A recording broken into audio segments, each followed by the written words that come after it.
Hello, my dear students. So today we will learn about plant diversity. Plant diversity. देखिए ये बहुत ही easy topic है और ये डिपेंड करता है आपकी समझ पे, ठीक है, और हमारे समझाने के टॉपिक हमारे समझाने के तरीके से। So what is diversity? देखो डाइवर्सिटी जो होती है, डाइवर्सिटी का मतलब होता है वेरिएशन होना। सो वेरिएशन किस चीज़ में? वेरिएशन शेप में, साइज में, कलर में, ठीक है। सो हम बोलते हैं कि किसी अगर हम प्लांट्स, मान लो दो प्लांट है, दो प्लांट्स को हम कंपेयर करते हैं, मान लो एक अलग स्पीशीज का है, एक अलग स्पीशीज का है, तो हम देखते हैं कि किसी कैसे वो दोनों अलग अलग स्पीशीज से बिलोंग करते हैं। सो हम ये जो चीज़ें देखते हैं कि वो कैसे दो डिफरेंट स्पीशीज से बिलोंग करते हैं, हम देखते हैं उनकी लेंथ को, ठीक है, उनकी शेप को देखते हैं। कोई मोटा होता है, कोई पतली होती है किसी की स्टेम, ठीक है। सो हम देखते हैं लीफ के साइज से, किसी के लीफ का साइज छोटा होता है, किसी के लीफ का बड़ा होता है, किसी की शेप डिफरेंट होती है, किसी की शेप सिमिलर होती है। मीन्स सिमिलैरिटी और डिसिमिलैरिटीज जो होती पाई जाती हैं, जो विभिन्नताएं पाई जाती हैं, उसको हम प्लांट डाइवर्सिटी बोल देते हैं। सो हम इसको खींचेंगे नहीं टॉपिक को, प्लांट डाइवर्सिटी को, हम टेक्सोनमी पर पहुंचते हैं, ठीक है। क्योंकि देखो ये जो टॉपिक है ये एग्जाम में तो आने वाले नहीं है, तो जो इम्पोर्टेंट टॉपिक है हम उसकी तरफ मूव करते हैं, ठीक है। हम मूव करते हैं प्लांट टेक्सोनमी की तरफ। सो देखो टेक्सोनमी क्या है? टेक्सोनमी क्या है? देखो ये जो टर्म थी टेक्सोनमी, ये किसने दी थी? एपीडी कैंडोल ने। एपीडी कैंडोल ने। ये चीज आपने नोट कर लेनी है, क्योंकि कई बार पूछ लेते हैं कि टेक्सोनमी टर्म किसने दी थी, उसमें आपको दो तीन एग्जांपल दे देंगे, फिर आपको मतलब तीन एग्जांपल्स दे देंगे, फिर आपको ये कंफ्यूजन होएगा कि सिस्टेमेटिक टर्म किसने दी, टेक्सोनमी टर्म किसने दी, ठीक है। सो ये आपने याद रखना है कि टेक्सोनमी टर्म एपीडी कैंडोल ने दी थी, ठीक है। Got the point? सो हम मूव करते हैं इसके डेफिनेशन की तरफ। इसकी डेफिनेशन देखो आपने याद रखनी है, डेफिनेशन, क्योंकि अगर टेक्सोनमी की डेफिनेशन आप याद रखोगे तो ही आपको आगे की डेफिनेशंस जो हैं, जैसे फॉर एग्जांपल कि साइटोटेक्सोनमी क्या होती है, कीमोटेक्सोनमी क्या होती है, जब आपको टेक्सोनमी का ही पता चल गया तो फिर आपको सारी टर्मिनोलॉजी का पता चल गया, ठीक है। सो टेक्सोनमी क्या है? Taxonomy is the branch of biology,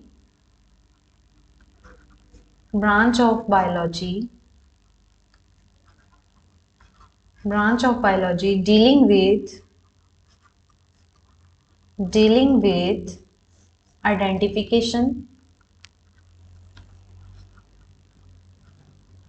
identification, nomenclature, and classification,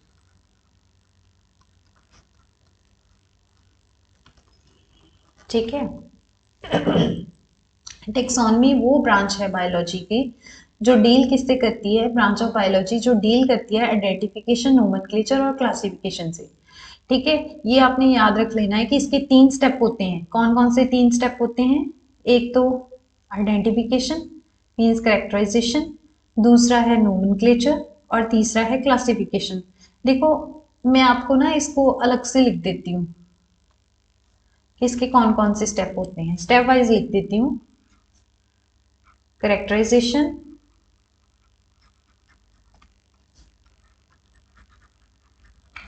characterisation, identification, nomenclature,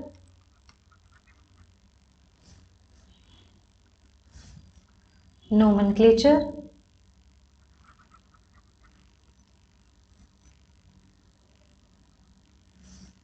nomenclature,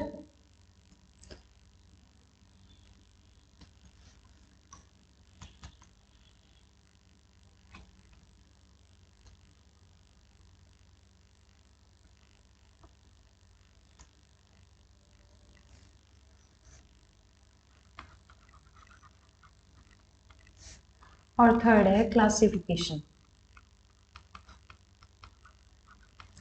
इसके 3 स्टेप होते हैं टेक्सोनॉमी के।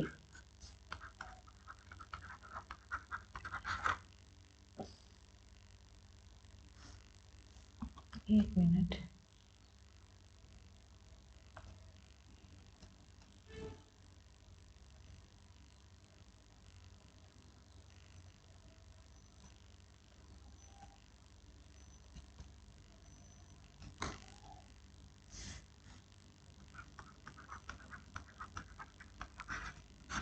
ठीक है जी।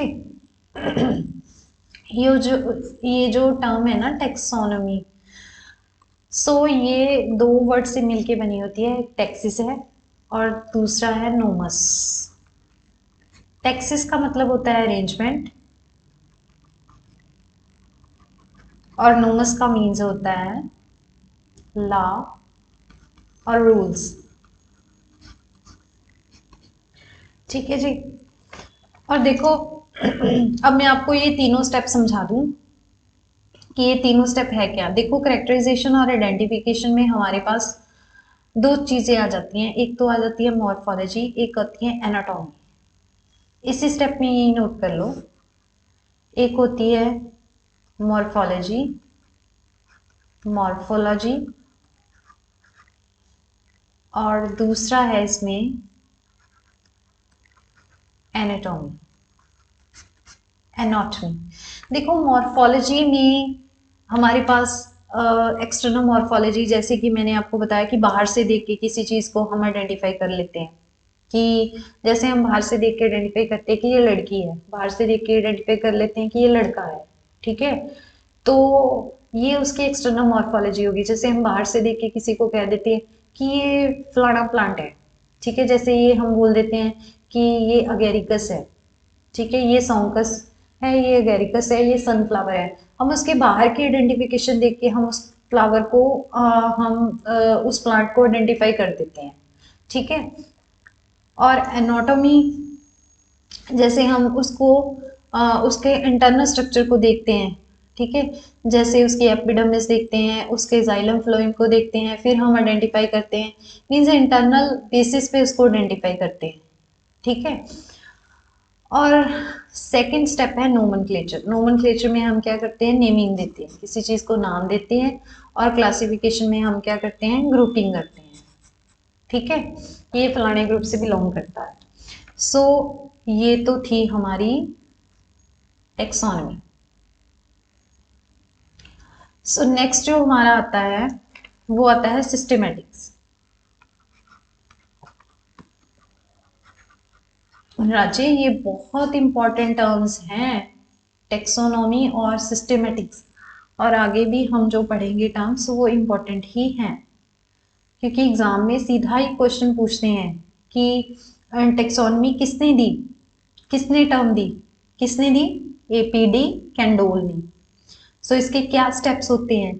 इसके 3 स्टेप आपको ऑप्शन में लिख देंगे कि characterization, nomenclature, classification, all of above. तो आप क्या आंसर मार्क करोगे, तो आप आंसर मार्क करोगे ऑल ऑफ अबव। ठीक है, हम खींचते नहीं टॉपिक को। ठीक है, हम कंप्लीट करते हैं जल्दी से इंपॉर्टेंट टर्म्स। टर्म जो सिस्टेमेटिक टर्म थी ये किसने दी थी, ये लीनियस ने दी थी सिस्टेमेटिक टर्म। ये आपने याद रखना है। सिस्टेमेटिक अराइज करता है सिस्टेमा से। सिस्टेमा ये एक लैटिन वर्ड है, एक लैटिन वर्ड है। इसका मतलब होता है systematic, systematic arrangement, systematic arrangement of organisms,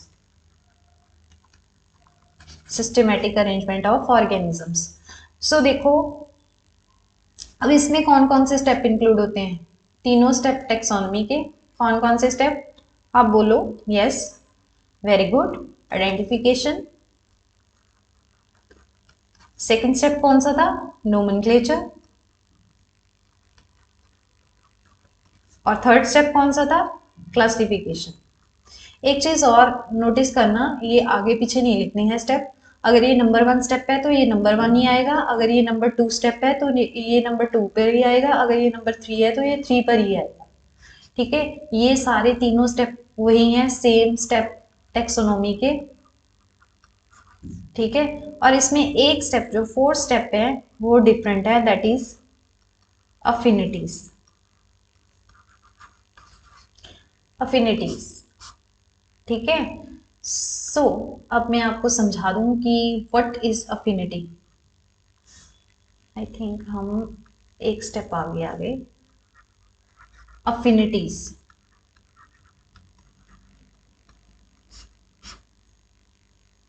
ठीक है। अफिनिटी क्या है? अफिनिटी क्या है? अगर आपको कोई मीनिंग पूछ ले अफिनिटी का तो आप क्या बोलते हो? आप बोलते हो क्लोज सिमिलैरिटीज।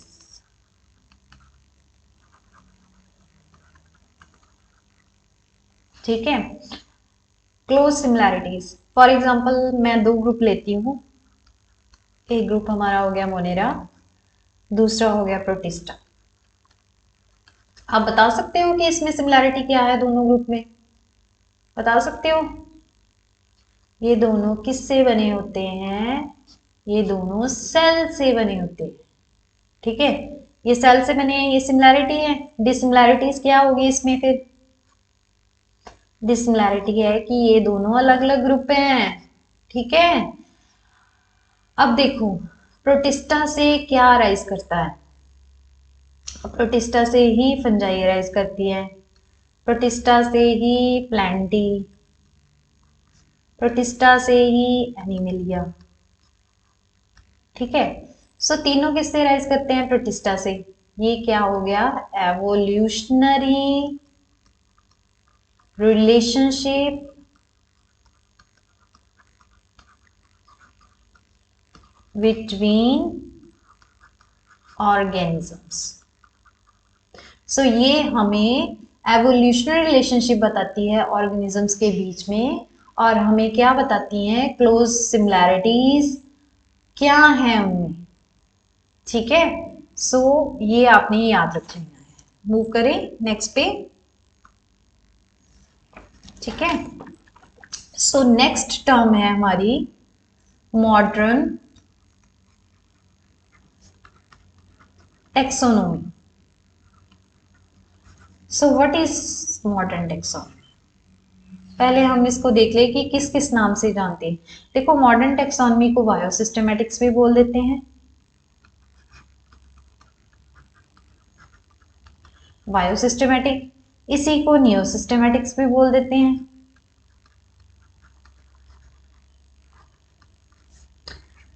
इसी को न्यू सिस्टेमेटिक भी बोल देते हैं। ये सभी सिनोनिमसली यूज्ड होते। क्या होते हैं? Synonymously use. ठीक है, ये इसका सिनोनिमस है, ये इसका सिनोनिमस है, ये इसका सिनोनिमस है।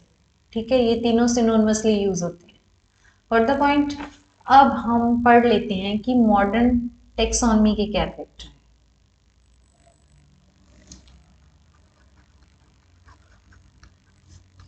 देखो ऐसे ना फ्लो चार्ट में ना याद रखना चीजों को बहुत ही ज्यादा, ऐसे आप बोल सकते हो कि बहुत ही ज्यादा इजी हो जाता है।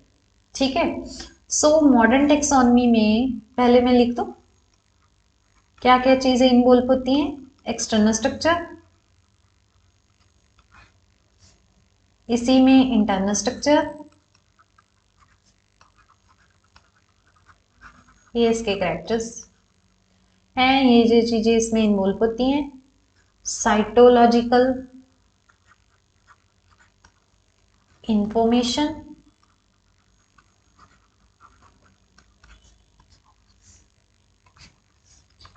इकोलॉजिकल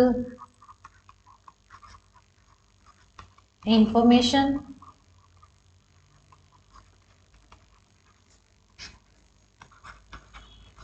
फाइटो केमिस्ट्री, ये सभी चीजें इसमें इन्वॉल्व होती हैं मॉडर्न टेक्सोनमी में।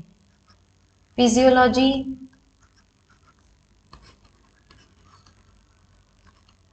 Developmental process. देखो एक्सटर्नल स्ट्रक्चर में क्या आता है, एक्सटर्नल स्ट्रक्चर में आती है मॉर्फोलॉजी। मॉर्फोलॉजी, ठीक है, लीव, स्टेम, रूट, इनका स्ट्रक्चर कैसा है, ठीक है, दिखने में कैसे हैं। जो इंटरनल स्ट्रक्चर होता है, इंटरनल स्ट्रक्चर में एनाटॉमी, एनाटॉमी, ठीक है, उसमें जाइलम प्रेजेंट है, फ्लोएम प्रेजेंट है, उसमें वेस्कुलर टिश्यू प्रेजेंट है, कुछ भी जो भी करेक्टर्स होंगे वो सारे इसमें इन्वॉल्व होंगे। एपिडर्मिस है, प्रेजेंट है, एब्सेंट है, स्टोमेटा है, नहीं है, जो भी इंटरनल अनाटॉमी होगी इसकी। साइटोलॉजिकल इंफॉर्मेशन में जो भी सेल की इंफॉर्मेशन होती है, ठीक है, कोई डीएनए, कोई आरएनए, कोई भी सेल की इंफॉर्मेशन। डेवलपमेंट प्रोसेसेस में आ जाती है हमारी एम्ब्रियोलॉजिकल डेवलपमेंट, एम्ब्रियो कैसे डेवलप करता है। फिजियोलॉजी में आ जाती हैं चीज़ों की फंक्शनिंग कैसे होती है, ठीक है। फाइटोकेमिस्ट्री में केमिस्ट्री प्लस लाइट, फाइटोकेमिस्ट्री, जो भी जैसे फोटोसिंथेसिस वगैरह की प्रोसेसेस होती हैं वो सारी, ठीक है, इसमें इन्वॉल्व होती हैं। और इकोलॉजिकल इंफॉर्मेशन में जो भी हमारी इकोलॉजी है, एनवायरनमेंट कैसा है, कैसा टेम्परेचर चाहिए, कैसा उसको, जो भी चीज़ें होती है, सक्सेशन कैसे होता है, ठीक है। सो ये सब किस में इन्वॉल्व होती हैं कि ये सारे मॉडर्न टेक्सोनॉमी में इन्वॉल्व होती हैं। Got the point. चलो मूव करते हैं नेक्स्ट पॉइंट पे। नेक्स्ट है टेक्सोनॉमी। टेक्सोनॉमी की आगे दो टाइप्स होती हैं। पहली है साइटो टेक्सोनॉमी और दूसरी है कीमो टेक्सोनॉमी, ठीक है। अच्छा, अब साइटो का मतलब क्या होता है? साइटो का मतलब होता है सेल, ठीक है। जो साइटोलॉजिकल इंफॉर्मेशन होगी, जो भी साइटोलॉजिकल इंफॉर्मेशन होगी वो सारी इसमें आ जाएगी। साइटोलॉजिकल इंफॉर्मेशन मतलब number, structure, behaviour, means chromosome, जो भी सेल की इंफॉर्मेशन होगी। अब सेल है, सेल में क्या होते हैं? डीएनए, आरएनए, क्रोमोसोम, ठीक है। क्रोमोसोम का नंबर कितना है, क्रोमोसोम का स्ट्रक्चर कैसा है, क्रोमोसोम का बिहेवियर कैसा है, वो सारी चीजें किस में आ जाएगी? साइटोलॉजिकल इंफॉर्मेशन में आ जाएगी, मीन्स साइटो टेक्सोनॉमी में आ जाएगी, ठीक है। नेक्स्ट है कीमोटेक्सोनॉमी। अब कीमो, केमिकल कॉन्स्टिट्यूएंट, जो बेस्ड होती है केमिकल कॉन्स्टिट्यूएंट्स पे, बेस्ड होती है ये केमिकल कॉन्स्टिट्यूएंट्स पे बेस्ड होती है, ठीक है। केमिकल कॉन्स्टिट्यूएंट किसके? अगर हम प्लांट टेक्सोनॉमी की बात करते हैं तो प्लांट के जो केमिकल कॉन्स्टिट्यूएंट्स हैं उन पे बेसिस है, जैसे कि अल्केलॉइड, अल्केलॉइड आ गए, कैरोटीनॉइड आ गए, carotenoids, tannins, polysaccharides,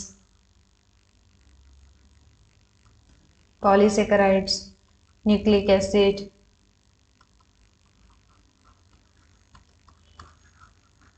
fatty acids,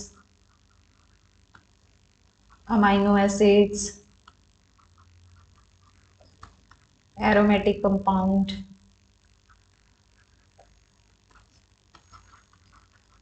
and many more things, ठीक है। बस बहुत सारी चीजें इसमें आ जाती हैं। देखो जैसे हम फॉर एग्जांपल, एक मिनट, हम आगे स्लाइड लेते हैं। देखो फॉर एग्जांपल मैंने यहाँ पर ये बात की कि साइटोटेक्सोनमी जो होती है, साइटोटेक्सोनमी बेस्ड होती है साइटोलॉजिकल इंफॉर्मेशन से, और कीमोटेक्सोनमी केमिकल कॉन्स्टिट्यूएंट्स पे बेस्ड होती है, ठीक है। सो इसमें हमने पढ़ा है कि अल्केलाइड्स होते हैं, जो भी केमिकल कॉन्स्टिट्यूएंट्स होते हैं प्लांट्स के, like alkaloid, carotenoid, tannins, polysaccharide, nucleic acid, fatty acid, amino acid, aromatic compound, ये सब चीजें आ जाती हैं। फॉर एग्जांपल मान लो कि न्यूक्लिक एसिड है, ठीक है। न्यूक्लिक एसिड हमें पता है किससे बना होता है, किससे बना होता है भाई, डीएनए आरएनए। ठीक है, हमें पता है कि डीएनए का यूज फिंगरप्रिंटिंग में होता है। ठीक है, इनका यूज फिंगरप्रिंटिंग में होता है। सो ये सारी स्टडी जो आ जाती है, ये जो सारी स्टडी आ जाती है, ये कीमोटेक्सोनॉमी में आती है। ठीक है। अब मान लो कि मैं बोल दूं डीएनए क्या है, व्हाट इज डीएनए। डीएनए क्या है, पॉलीमर ऑफ न्यूक्लियोटाइड्स।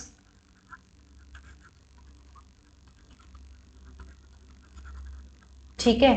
अब मैं आपको बोल दूं मैंगो, एग्जाम्पल देती हूँ मैं आपको। मैंगो है मान लो, हम देखते हैं कि कितनी वैरायटीज मिलती हैं मैंगो की। ठीक है, दशहरी मैंगो, फलाना मैंगो, ये मैंगो, वो मैंगो। तो मैंगो की कितनी वैरायटीज होती हैं, है ना। तो सभी का आप देखते हो बाजार में कितने तरह के मैंगो आते हैं। ठीक है। सो मैंगो की भी वैरायटीज अलग अलग होती हैं। सो मैंगो में ना एक अरोमा होता है, एक स्मेल होती है, उसका ना डिफरेंट टेस्ट होता है। ठीक है। सो वो किसके कारण होता है, वो जो होता है वो एरोमेटिक कंपाउंड्स के कारण होता है। सो ये जो चीज़ें हम स्टडी करते हैं ये सारी कीमोटेक्सोनमी में ही स्टडी करते हैं। Got the point. सो ये आप समझ गए। अब आपको डिफरेंस समझ में आ गया। एक बार मैं आपको फिर बता दूं, साइटोटेक्सोनमी क्या है। साइटो का मतलब होता है सेल, जो सेल के रिगार्डिंग साइटोलॉजिकल जो भी इंफॉर्मेशन है, जैसे कि क्रोमोसोम नंबर, स्ट्रक्चर, बिहेवियर, ये सब आ जाती है। मान लो एक मैं ना एग्जांपल दे देती हूँ आप। मान लो कि ह्यूमन क्रोमोसोम है, हम यहाँ पे बात कर लेते हैं। मान लो कि ह्यूमन है, ह्यूमन में 23 पेयर क्रोमोसोम होते हैं। ठीक है, 23 पेयर होते हैं ना क्रोमोसोम के। टोटल कितने होते हैं, 46 होते हैं। 23, 23, 23 फादर से आते हैं, 23 मदर से आते हैं, दोनों मिलके आपस में 46 बनाते हैं। ठीक है। सो ये जो स्टडी होती है ना, ये साइटोटेक्सोनमी में आती है। ये जो स्टडी होती है ये सारी क्रोमोसोम रिगार्डिंग जो भी स्टडी होती है, जो केमिकल कॉन्स्टिट्यूएंट्स के रिगार्डिंग स्टडी होती है, वो सारी कीमोटेक्सोनमी में आती है। ठीक है। सो आज के लिए इतना ही करते हैं। अगर आपको हमारा लेक्चर पसंद आ गया तो लाइक, शेयर और सब्सक्राइब कर लेना। और आगे पूरा लेक्चर देखने के लिए आपको हमारा पेड ऐप पे ज्वाइन करना पड़ेगा। सो आपको वहाँ पे हमारे कंप्लीट लेक्चर्स अवेलेबल होंगे। सो आज के लिए इतना ही। Thank you very much.